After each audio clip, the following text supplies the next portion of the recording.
Have you ever felt frustrated, overwhelmed, or stuck wasting time in admin instead of growing, leveraging, and scaling your business? Then this podcast is for you. Welcome to Delegate to Elevate, the podcast that's all about handing off what you don't need to do so you can focus on what you do best. So here's your host, Bonnie Schutz.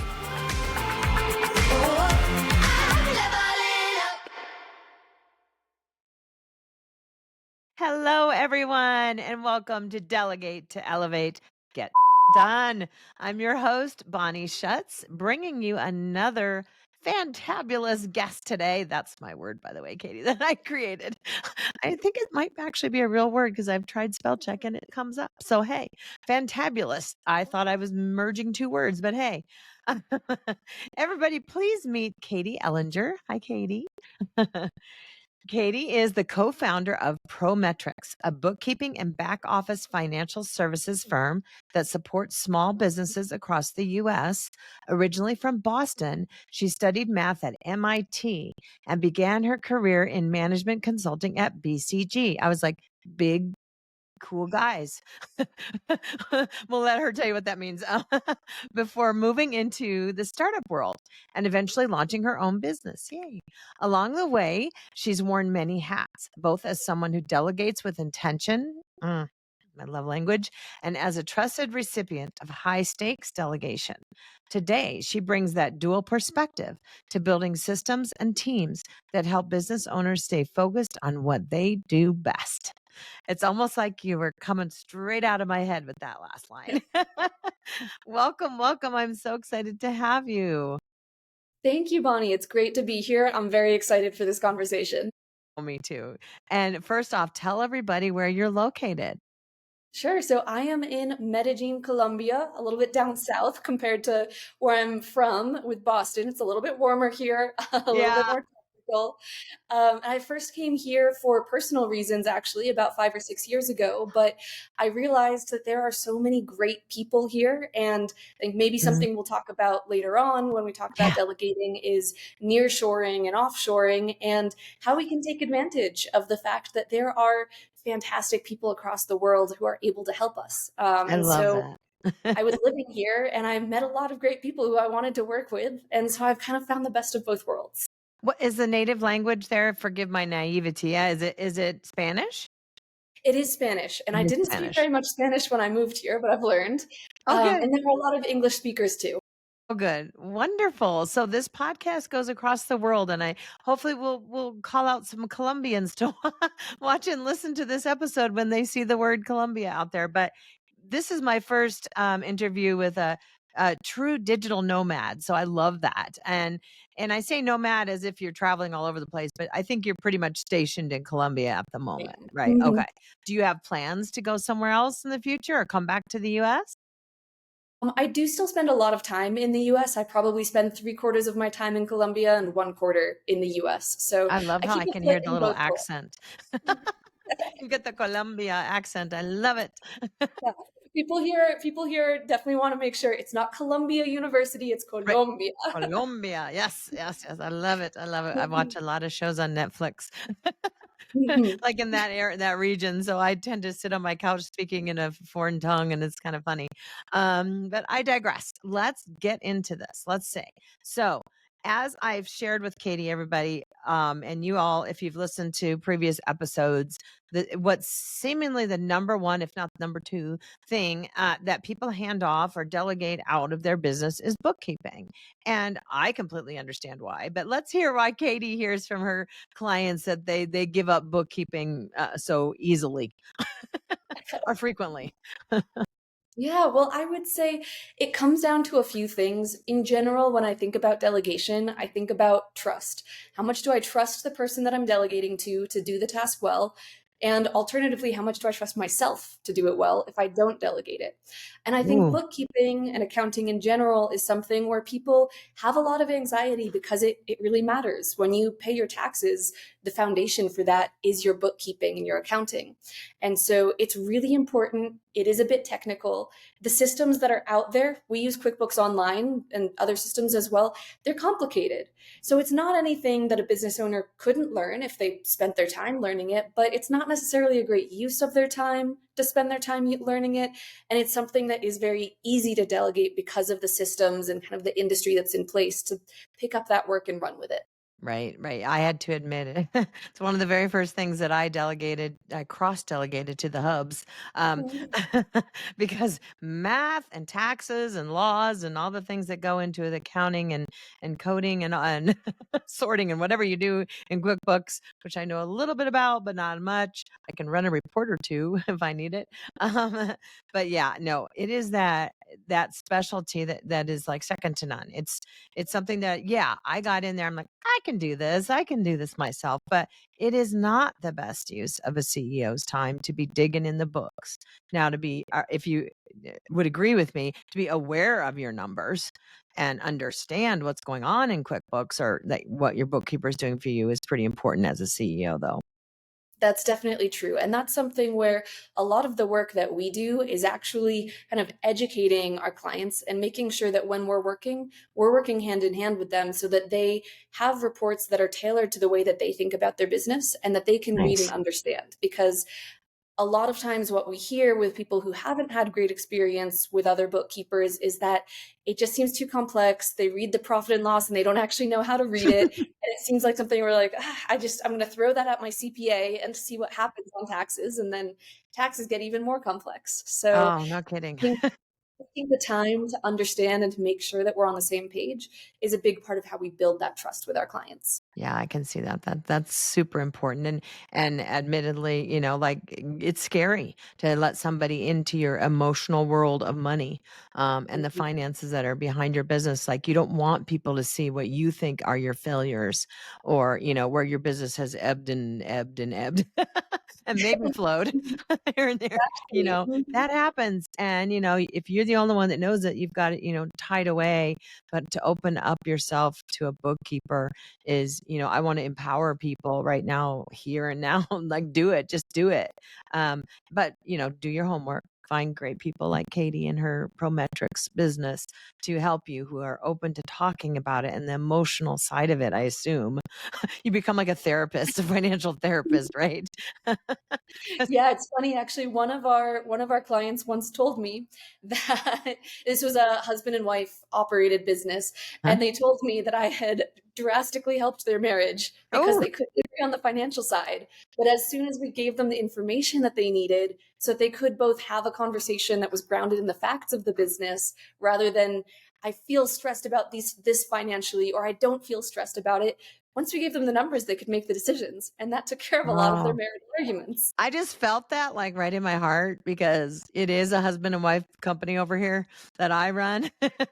And the only thing, just like a marriage, the only thing you Mhm, argue about sometimes is either the kids or money.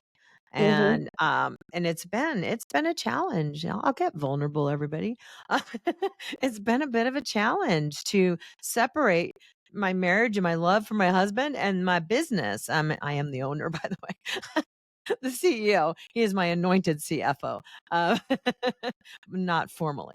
But, he knows numbers and all that. So I went that route because I was bootstrapped in the beginning, very scrappy, with what I spent on services. And so, now that I'm, gosh, almost 10 years in, hard to believe, it might be time to get that bookkeeper and keep my marriage. No, I'm kidding. I love you, Scott. Mwah. I love you, honey, since he's the one that edits these videos also. Mhm. Yeah, it's so emotional, and I don't think people realize it. But I think really doing your due diligence when looking for a bookkeeper, that you do that and you ask questions like, how do you go about like maybe give me an idea about how you might if you're getting someone who has a lot of anxiety about sharing this vulnerability and letting you into their books that they might be a little bit embarrassed about. How do you guide them through that process? Mhm. Well, I think the first thing is that we always have a conversation with our clients before we start any engagement. So we know them as a person, we understand their motivations and their goals for their business, and they also understand us. They know who we are, what we do. It's not just some faceless service on the other side of the Right. screen. So I think that's important. And then really we talk them through the process and try to be as clear as possible about at each step, here's the information that we're going to ask for you to give us. And at each step, here's the information that we'll be giving you. So that when they have a really clear view of here's how the next week of onboarding is going to work, and then here's how each month that we're working together after that is going to work, I think that gives them a little bit more confidence in the Sure. process and in us as partners. And then that confidence leads to more confidence with sharing vulnerable information and Yeah. feeling like, okay, somebody's really looking at these finances and Yeah. Oops. seeing the reality of the business.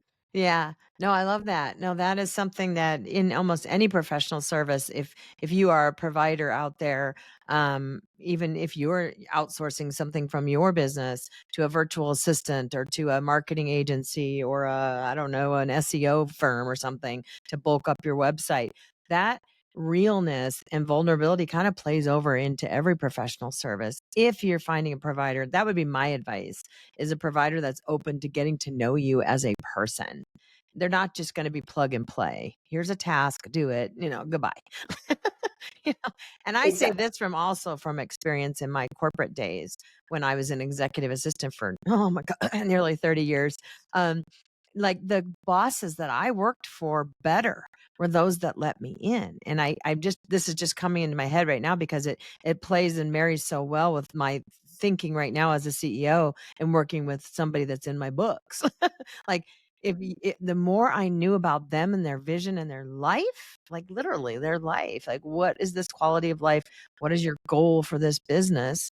It's the exact same thing. Like it helped me because I'm servant natured and I wanted to support them in an assistance way, to make their lives easier, which is exactly what you would do. And you would actually help them to another nth degree in getting their finances all squared and hitting those milestones quicker than, if they're doing it on their own. Um, that's great. So I'm going to flip it a little bit. How long have you guys been in business together as entrepreneurs? I know you have a business partner as well, right? Yes. Okay. My business partner, Tommy, and I have been in business for about 2.5 years now. Okay. That's great. All right. And how well do you work as partners? Does he kind of handle North America and you handle South America? I wish it were that simple. No. We work together really well because we have very different and complementary skill sets. He is actually a software engineer by trade. He worked at various fintech companies and then ended up at Gusto, the payroll Yeah. provider for small businesses. And he helped build out a lot of their accounting integrations. So he came into the accounting side of things from a completely different direction than I did. Yeah. And that got him interested in how can we build out more of these accounting automations outside of Gusto, Sure. in ways that will help more people. Ooh. And then from my perspective, I was interested in how can I help small business owners make better financial decisions and give them the tools that they need. And accounting is the foundation for all of that. So that's why I became interested in accounting. So because of Nice. that, it was really this very synergistic relationship from the very beginning, Yin where and yang, it sounds like. Yeah. exactly, Perfect. exactly, yin and yang. Mhm. Yep. And so Exactly. that technical aspect has been a large part of how we do our business. And QuickBooks Online is really the main accounting software that we use and that almost all small businesses in the US use. But Tommy has built a lot of our own platform on top of that, which Mm. helps us do our work more accurately, more efficiently, and also really streamlines things for business owners. Because if you log on to QuickBooks, there's a lot going on there. But if Yeah. you log on to our platform, it really helps our business owners focus on what they Okay. need to be focused on and not necessarily, they can always go to QuickBooks if they want to see more Sure. detail. But for the month to month, day to day operations, they just have one simple platform to interact with. Nice. So you have your own platform that kind of integrates with QuickBooks to make it a Exactly. little more user friendly on the end user side. Exactly. Nice. I did not know that. That sounds fantastic. I think that's more that due diligence, everybody. Like when I listened to her story and how they strategically partnered with the the accounting mind and the software engineer, like there's power in that. And that's kind of what I do in my business. I have the admin support, aside from sitting next to CEOs, and then my husband's the architect kind of developer type person too. Like the two of us are yin and yang as well. And so this is a part of that due diligence. If you can find a company like this in any professional service that really, take your time. That's my advice. Take your time, but find a company just like this who's really strategically put together. They've got their together, everybody. It sounds like it to me anyway. So tell me then, when you and Tommy are in 2.5 years, have you delegated anything else out of your business, off your plates? Sure. Well, the first thing that we ever delegated was actually we first hired the first bookkeeper on our team, and we just hired her part-time because, Okay. we were just getting started and we were just getting to the point where Tommy and I couldn't do everything else ourselves. That's what I'm So we saying. At thought, least even a bookkeeper hired a bookkeeper first. yes, So I love it. exactly. Okay, go ahead. Yeah, so we hired her part-time, and then she was doing great work and our business was growing, so we gave her more and more hours until we Yes. were ready and she was ready to move in full-time.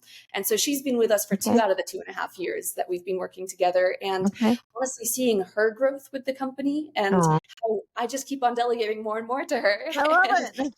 growing in that role where she's really gone far beyond a bookkeeper now. And Oh, that's been one of the cool. most rewarding parts of this journey for me. Definitely. Do you have your eyes set on the next thing you're gonna farm out, or have you like a software, I mean like a website designer, or maybe your partner already did that, or marketing or social media, any of those kind of things have you thought about or have that on your Yeah, so on the bookkeeping vision side, board? yeah, on the bookkeeping side, we kept on adding more bookkeepers and account managers Oh, so that I could okay. start delegating some of the client management and the day-to-day client communications. So Perfect. growing that team, and I think we're going to continue to grow that team, was an important step. On the non-bookkeeping, non-finance side, we're actually in the process right now of trying to hire a marketing firm. So Great. that's something where Tommy and I have each dabbled a little bit in our marketing, but it's not something that's either one of our strengths. And Okay. all of our growth so far has just been from client referrals. One client tells their friend, and then we get more clients that way. But we really want to be in a little bit more control of our growth and take Sure. charge of our growth. And I'm sure that Tommy and I could learn this, just like how any Yeah. could learn bookkeeping. But we had this conversation and we thought, do we want to spend the next week learning everything that there is to know about HubSpot and getting that set Right. up? Should we hire an expert who can do it right for us the first time Oh, and save us a lot smart. of that time? Mic drop moment. Should we hire an expert who could do it right the first time? Exactly. Yes, I'm gonna quote you on that one for my marketing.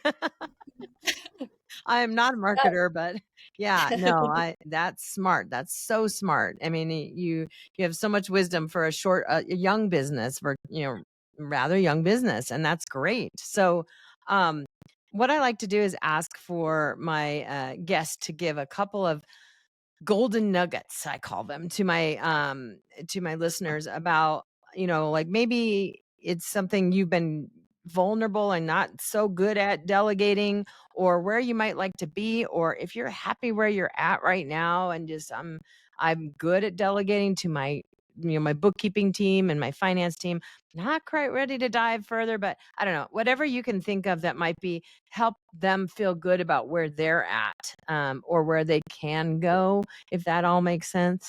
I know that was a lot, but I think you've listened to a couple other episodes, so you know where I'm going there. But what are a couple of things you might give away, for tips, tricks, that kind of thing? Sure. Well, I would say the hardest thing for me to start delegating was the client communication aspect. So for a while, our bookkeepers were doing all the work behind the scenes, and then I was managing all of the emails and all of the Zoom calls. And it ended up where I was a big bottleneck to actually Yeah. communicating with our clients. Mm, And I think that was very hard for me to delegate because it's so important that our clients right. have a good experience communicating with us. And so I've mentioned trust before, and I think that trying to think through how you can delegate in a way that builds trust incrementally rather than Mm, just delegate, throw it yeah. over, and it's done and it's out Yeah. of your control. Right. Maybe there are some tasks where it's not that big a deal if there's a mistake. So you don't need as much trust Right. at first. Or if it's a task where you do need a lot of trust, so client communications as an example, when our bookkeepers started moving into the client communications, or when our Mhm. first bookkeeper got promoted to account manager, I actually had her send me a draft of her emails before she sent them to the client. So Perfect. that way I could delegate the email to her. Yeah. I was still in the loop and still making sure that it was good. And then after a while, we built up that trust because I wasn't needing to edit her emails anymore. So now Nice. she's just telling clients directly, and I don't need to be in the loop at all. That was So I that would trust but verify thing that I've said before on the show. It's like little baby steps, you trust, and then you kind of hope you've given them and trained them correctly, but you're going to trust that they can get it pretty darn close, but verify that it's on spot. Yep. exactly. And trust is a spectrum. So It start is. off delegating in places where it's a little bit easier to trust, and then Mhm. build up over time to the things where you need to have more established trust with that person. That's very good. Thank you. Thank you. That's awesome. Anything else? I guess the second thing, this is kind of the flip side of trust that I mentioned before, Okay. is where's your trust in yourself? And I mentioned that as something where people delegate to bookkeepers because they don't trust themselves necessarily to do that job to the right standards. And I Right. think there are other areas like marketing where I don't trust myself to know how to market correctly. If it was something legal related, I certainly wouldn't trust myself. I Mm. would have no. Right. And so the flip side as well of where do you not have trust in yourself, and hiring an Mhm. expert can actually shore up that trust and provide a better business outcome. Ooh, yes, girl. I wish I had like a bell or something like here. All I have is this easy button. Oh, great. I mean, you know, Love it. that is so smart. I mean, thank you for sharing that. And I think my audience is really going to benefit from these two golden nuggets that you've laid out for us. If you like, this is something I haven't asked before. So where do you think your level is if you are on that delegation spectrum, and like, where are you and where do you want to be? Like, and think of it like maybe weightlifting. Right now I can lift a 10-pound weight. I want to be a 100-pound weight and I want to be on a beach, or I want to be the 50-pound weight in the middle. Where do you think you are and where do you want to be eventually? I would say I'm probably not lifting very heavy weights. I usually wait until I'm clearly the bottleneck and it's no longer feasible for me to keep on Interesting. being the person doing something before I delegate it to our team. Because I am a bit of a perfectionist, and I want to Sure. make sure that things for our clients are correct and that they're getting the best experience possible. For Mm-hmm. that reason, it's hard to delegate things right away, but I would like to get better at it. And I think that that's where that process of how can I set my team members up to practice? How can I set Ooh. them up to demonstrate that they are capable of this so Ooh. that then I feel more comfortable delegating? That's what I'm trying to figure out There's right that now. MIT brain. You got some good stuff, girl. I love it. Oh my goodness. You are definitely you're a thinker, you're a visionary, and you're analytic is what I'm kind of getting. So you're getting like and making me like my mind's going into my marketing brain that I have developed over 10 years. Like, how do you get past your perfectionism in order to delegate more? And that is a big one that we may have to start another subject, another episode on. Like, how do we bash the perfectionist in you? Because I've heard that a lot lately. Like, you're not the first person to mention that. And I think it's me too. But I think over the years, 10 years into my business, my perfectionism, desire to be that person has come down a couple notches. It's like, I just do this, take it off my plate. As long as the end product is basically me, like, it's sad, but I think it is still a little that trust but verify and keep. It's like quality control, having a QA department, which is Exactly. for big companies usually, but you can have a small scale QA now and then. And it's more about that accountability side too. And I'm sure that having that yin and yang between you and your partner, that's there. Having account managers, which is similar to the model that I have in my VA agency. Same thing. They get they have some accountability because I'm paying them more than I'm paying the VAs, and it's like I need to make sure that they understand what I'm saying and they don't have to be me. Now, this was the hard perfectionist. They don't have to be me. And at first it's like, be me, just be clones of me. That's a stupid expectation. Nobody is It's not me. possible. Only you can be you. Exactly. And that's true. Only you can be you. That sounds like a old commercial Like from the 70s. yes, that's true. It is so true. But oh my gosh, what a pleasure it has been to have you on the show today. I want to thank you so, so much. And I make sure everybody to comment and share and subscribe to our YouTube channel. I will share down below all the links so that you can link up with Katie on LinkedIn. Can I say link 5 more times? Linked up with Katie on LinkedIn and Prometryx, and check out her website and any other links she wants to share with us. I'll put all those below. Again, it's just been great speaking with you. I'm glad I met you, and we may be calling you soon. Thank you. Have a Thank you. great It's been day really down fun. there in Colombia. We love Thank our you. Colombian friends. And everybody else out there, be sure to, take some time, do your due diligence, and then delegate to elevate your bookkeeping. Take care, everybody. Bye now. Have you ever felt frustrated, overwhelmed, or stuck wasting time in admin instead of growing, leveraging, and scaling your business? Then this podcast is for you. Welcome to Delegate to Elevate, the podcast that's all about handing off what you don't need to do so you can focus on what you do best. So here's your host, Bonnie Schutz